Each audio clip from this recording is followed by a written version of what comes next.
नहीं होता। हम चाहते हैं कि वो उनका नाम सार्वजनिक करे और कमेटी को संतुष्ट करे, परिजनों को संतुष्ट करे, क्योंकि आज ये आग पूरे हिंदुस्तान में लगी हुई है। तो मैं आपसे प्रार्थना करता हूँ हाथ जोड़ के कि जो वक्त है वो सिर्फ बेटी के इंसाफ तक सीमित रखे, कोई ऐसी भाषा प्रयोग न करे जिससे कोई उपद्रव पैदा हो जाए या जिससे शांति फैल जाए। हाथ जोड़ के प्रार्थना है और तो मैं आपके बीच में रहेंगे, इस बात का अमल करना है। हम स्वामी जी 1 मिनट के लिए अपनी बात रखना चाहते हैं। हमारे हाथ जोड़ के प्रार्थना की बात को लोग दोनों ध्यान से सुन लेना। एक छोटी ही गलती से हमारी बेटी को इंसाफ नहीं मिलेगा। आप, मुझे पता है आप शांति से रहेंगे। बहुत बहुत धन्यवाद।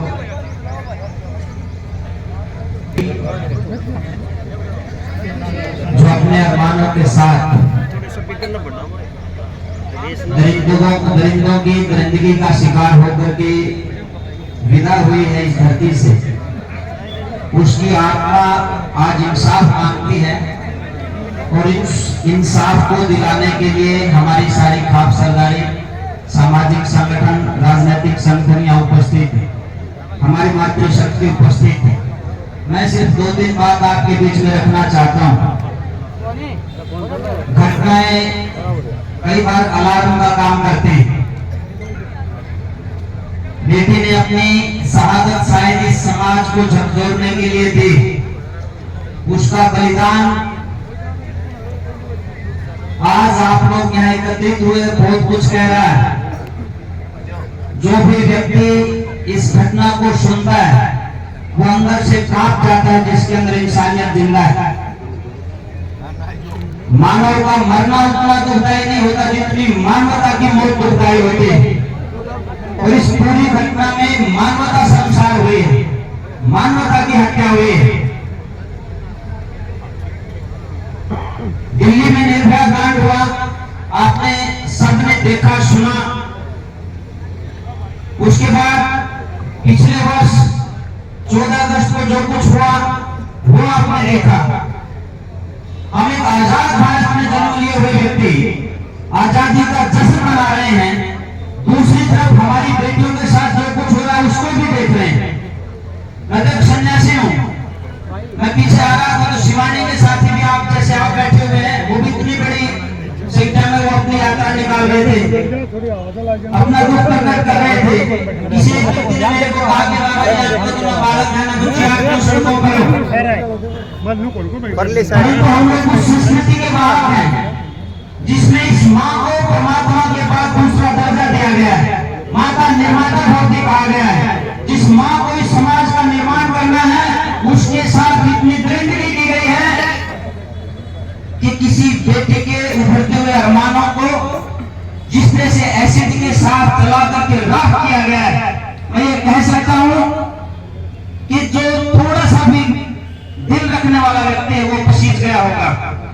हमारी पार्टी, हमारी कमेटी के सम्मानित सदस्य साथियों ने एक बात का संकेत किया आपके लिए, आपके सामने कि ये वो क्रिटिकल समय है जिसमें बहुत सहनशीलता के साथ, समझदारी के साथ चलने की आवश्यकता है। कम से कम 200 जगह कल रात को प्रोटेस्ट हुए हैं।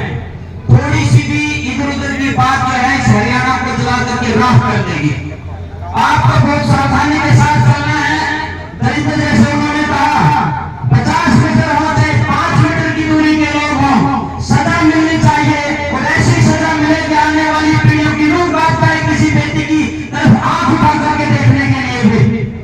अभी 9 अगस्त का समय था, रक्षाबंधन का कार्यक्रम था। मैं चौधरी चरण सिंह जी का जो कार्य क्षेत्र छपौली वहां के स्कूल में बोल रहा था, वहां 2000 बेटियों का स्कूल, उनके सामने जब मैंने अपनी बात रखी तो एक बात मैंने कही कि बहनों एक निवेदन आपसे कर रहा हूं, आज का जो माहौल है समाज का वो बहुत खतरनाक है।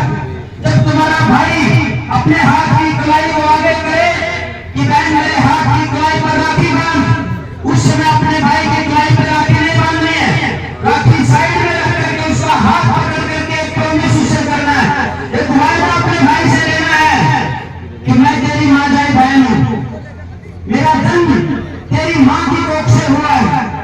परंतु भाई बहुत सी बहनें हैं जब तू घर से बाहर बैलेंस मार करके जाता है, उन बहनों को भी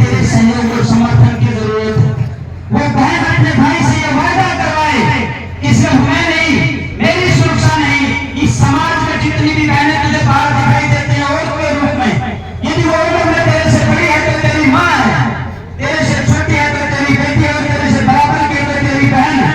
उनके मान सम्मान स्वाभिमान को सुरक्षित रखने की जिम्मेदारी तेरी है। यदि ये तू वादा करता है कि मैं उनकी सुरक्षा भी करूंगा, तो ही मैं तेरे हाथ के ऊपर राखी बांधूंगी। नहीं तो अपने भाई की कलाई पर राखी बांधने का कोई औचित्य नहीं रह जाता।